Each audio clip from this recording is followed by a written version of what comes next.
It's so wild because I used to be able to have a few drinks and feel completely fine the next day. Now, if I have one glass of wine, I feel so foggy, I feel so groggy, and it takes me at least a full day to recover. No one ever tells you how much alcohol changes, especially for women over 45, but it does.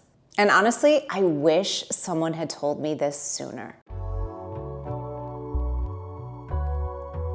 Hello, gorgeous girl. Welcome back to the channel. And today we are keeping it real. And this is a highly requested conversation that you have been asking me for, which is what has changed with my relationship with alcohol? Because I've sort of alluded to this in a few videos. So today we're going to break it all down and I'm going to vulnerably share with you exactly what's changed, why, some of the nerdy science behind it, but also what I'm doing instead. And you'll definitely want to stay for the whole video. If you haven't already, please do click on that subscribe button. Don't do it for me, but do it for my whole team who works so hard to create awesome content for you every single week. So I'm a girl that's always enjoyed a drink, right? Like alcohol was never a problem for me, but you know, I'm a social girl. I like going out. I love food. I love wine. You know, I love traveling. That's sort of always been my jam, right?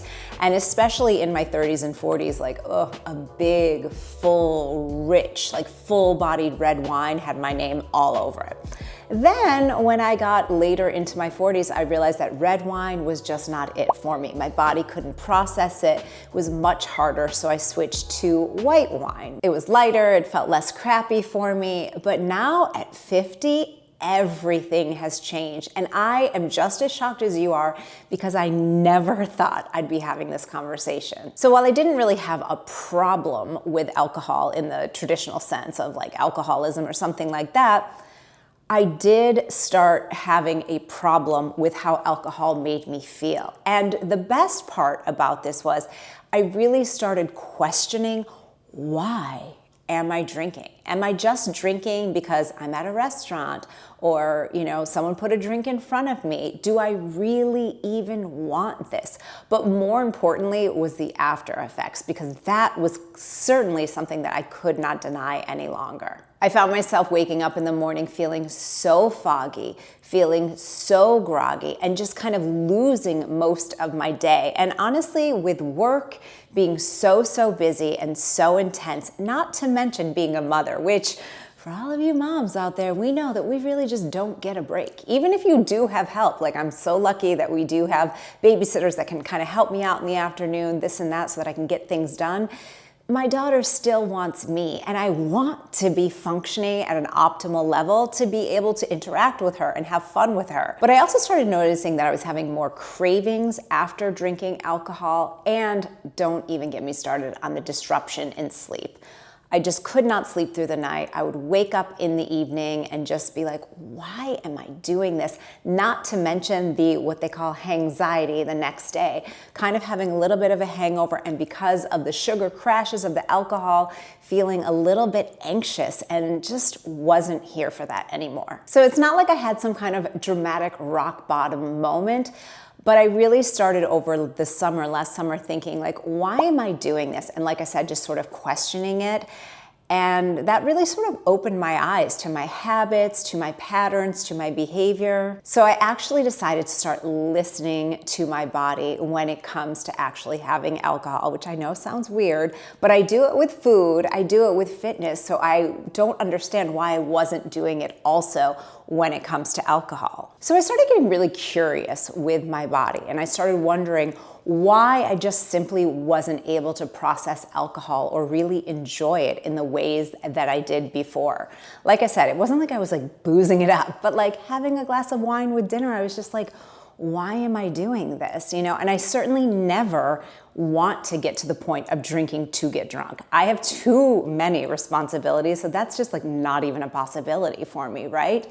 But I also started getting really curious about what was happening in my body, the changes in my body, and being so in tune with my body, especially when it comes to, you know, having been in menopause now for 3 years, I was like, this has to be a part of it. So that curiosity led me down a path to want to actually look at my numbers and not just guess anymore. So one of the biggest things that's changed for me as I've gotten older is really being intentional about what's going on in my body. And I started realizing, it's not just how I feel after having a glass of wine, but like what's going on with my liver, what's going on with my hormones, what's going on with my energy, really all of it. And that's why I've become a huge believer in testing, not guessing. And that's where LabCorp On Demand has been absolutely amazing. You can easily go online, purchase the lab test you want. In fact, they have over 80 different lab tests available. Everything from hormone and thyroid panels to liver and health, wellness tests, and then you just schedule an appointment at one of their more than 2,000 LabCorp locations across the US. You go in for a quick blood test and the results are sent straight to you in an easy to understand format.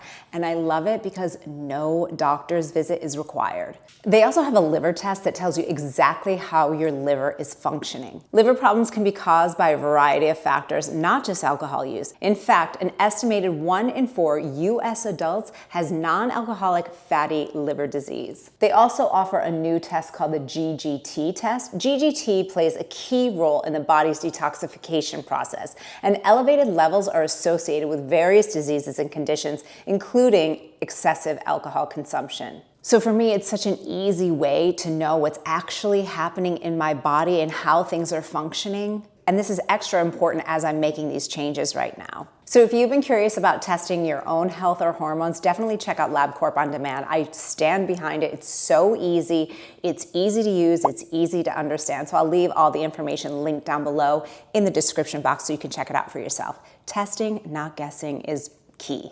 So I am a self-proclaimed data nerd, and I love understanding like the data of why something's working or really not working. And once I started understanding the science behind this, it all started making just so much sense. So listen up and take notes. As your estrogen levels decline in menopause or even perimenopause, your liver becomes less efficient in metabolizing alcohol, so it lingers longer, which makes sense, right? Remember how I was saying like 2 glasses of wine, it would take me like a whole day to recover from it. I'd feel so awful the next day.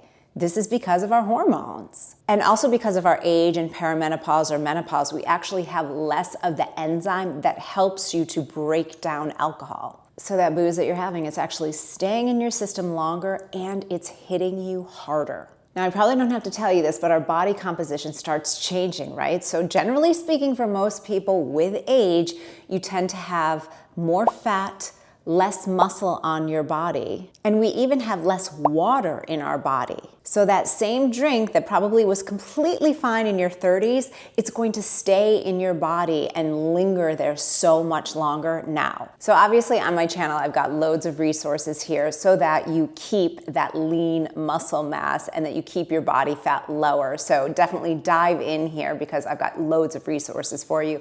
And you can also check out my fitness membership, Total Body Transformation, which is designed for women over 40 at this age and this stage of life. Plus, alcohol spikes our cortisol, which disrupts our sleep and throws off our progesterone and estrogen balance, which can make hot flashes, anxiety, and cravings even worse. So let me be the bearer of good news that this is not in your head. Things have changed. And I have to tell you, since really understanding this from a science-backed place, it actually made it so much easier for me to not just rely on willpower, but to really sort of do what I like to call is like play the tape through. So like if someone's like, hey, do you want a glass of wine?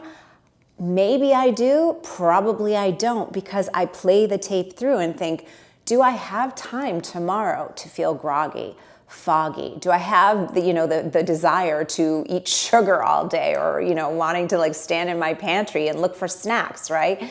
Do I feel like I'm going to have the patience with my daughter the next day or depending on what's going on? So it just makes it so much easier for me to make more of like a research-based decision instead of just doing what I'm doing because everybody else is doing it. So you're probably wondering, like, are you completely sober curious? Like, what are you actually doing now? So now I will drink, maybe have 1 drink a week, 1. And most of the times I actually don't at all. And I'm really finding that I'm just being very discerning about, do I want to have a cocktail or not? So for me, honestly, right now, it's like, if I'm gonna drink, I'm probably going to have a martini, like one. And I really will only do it like, oh, my husband and I maybe are celebrating, or I know like I've got a lighter day tomorrow. So it's just much, much easier. But I'm not doing that like, because I'm in a restaurant, I have to have a glass of wine. I don't. I actually don't. Because I'm at a social occasion, I have to have a glass of wine. I certainly don't. And I don't even find myself wanting it as much. Now, don't forget also that alcohol, it's just sugar in your body, right? And like I said, when we're drinking, I see this so clearly that the day after, even having one drink, I notice the next day, like I'm like, I have the snackies and I want like sugar, or I want something sweet. And it's like, because my body, sugar just wants more sugar. And I love the feeling that I have now of just being clear, you know, having more energy, having more strength. So I have sort of started experimenting with substituting alcohol with other things. So that if I want something to sort of take the edge off a little bit, I can do that. So we're gonna get into that now. And by the way, everything I'm talking about is totally legal. So usually, like I said, most of the times I don't. And I really, again, as a mother, I think this is really important. You know, there's so much, especially on social media, or you see it with your friends and like mom groups and chats, it's like, you know, it's hard, right? It's a lot of work. It's a lot of work. We all have a lot of responsibility. We have aging parents, right? Like we're in a lot, right? There's a lot going on here. So I just started realizing like I don't want to use alcohol as a crutch to help me like get through the day or to like take the edge off. So generally speaking, like I said, most of the time I don't. A hot tip for you, if you're feeling like, oh, I want a glass of wine or something like that, put on music. So you do have that sort of transition, you know? So I'll put on like some vibey music in my house, like a little jazz or like a poolside grooves mix, something like that. And then, you know, get out like a really nice fancy crystal glass and put like a little sparkling water in that. And sometimes just the music and the nice glass, that does the trick. Now there are days where I'm like, I need a little something. Now, again, sometimes if I'm at a restaurant, and generally speaking, I'm using, like if I'm having a drink or something, it'll be like if I'm at a restaurant, you know, and I'll have like one drink and that's it. Or maybe we're like entertaining and I might have like one glass of champagne and like, that's it. But what I have also started experimenting with, which actually really helps my sleep a lot, they're these gummies that are CBD based and they have adaptogens in them, but then there's also 1 milligram of THC. So I will take either 1 or 2 of those. Now, sometimes when I start feeling like I'm gonna lose my you-know-what, I will take one of those. And I'm talking like 6 o'clock. It's like that last like hour before my daughter goes to sleep. She starts getting fussy and sometimes it's like, you know, it can be a lot. So I will do that. But I do think that those significantly help me with sleep and get really good, deep and restful sleep. I talk about sleep all the time on my channel, so dive in if you want to hear about that. But they don't give me like a buzz. It doesn't make me feel like high or anything like that.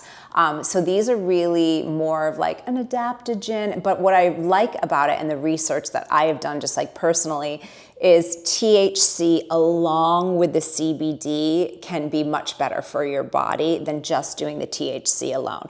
I also purchased, what is it called nowadays, which is a THC-based beverage. I like it because it's lower in sugar. A lot of those brands out there that I have like in the cans or something like that, they have a lot of sugar. I looked at one product and they had 9 grams of sugar in it, which is, you know, a lot.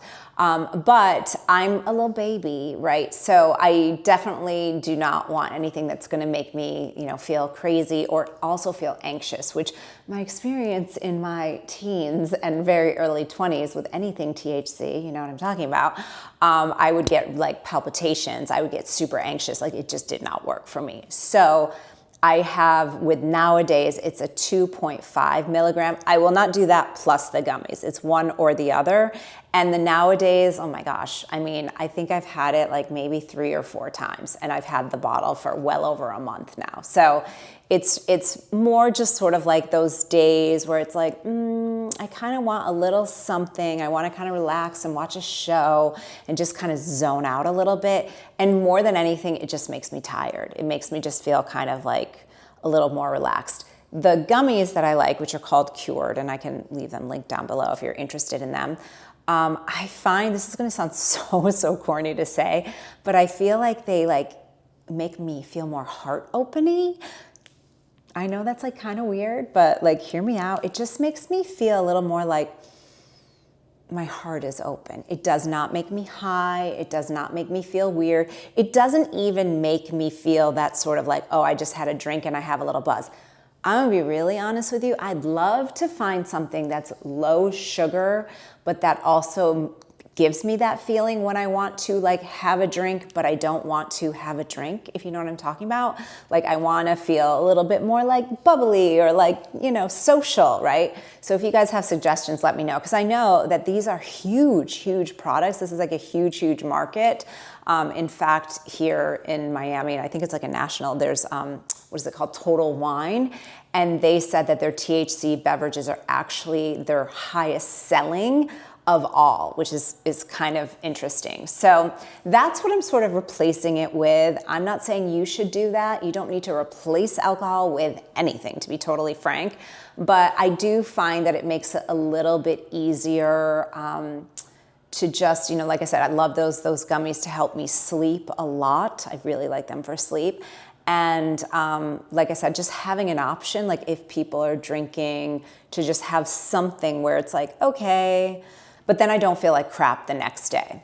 And I just don't have time to feel like crap the next day. So since doing all of this, what I've noticed is that my energy is better, my moods are more stable, I don't have as many like anxious thoughts or feelings, and most importantly, nothing feels as good as waking up pretty much every single morning and feeling good. Like feeling rested, feeling like my body actually recovered. And I'm not gonna lie, seeing my waistline, you know, improve, because truly I was like, I'm doing all the things, but I was drinking. And even though I wasn't drinking a lot, that like 1 glass of wine, if you're having 1 glass of wine 4 to 5 times a week, that's a lot, right? And I just think it's so interesting that alcohol is like the one drug that no one questions you using it. I love hearing that like Gen Z, they're way more like sober curious, and that, you know, they're not spending money on alcohol anymore. I also think it's because these poor kids, everything is so expensive now, like how could they, right? But I also think for obviously their health and their brain health and their, you know, bodies, it's just so much better. So I am kind of adopting this sort of sober, curious life, and it feels really great. So I read Jane Fonda's biography, and to be totally frank, I thought it was actually kind of a boring book, but it really stuck with me. She said, you know, I completely quit drinking when I was 60 because I was like, I don't know how many more mornings I'm going to have.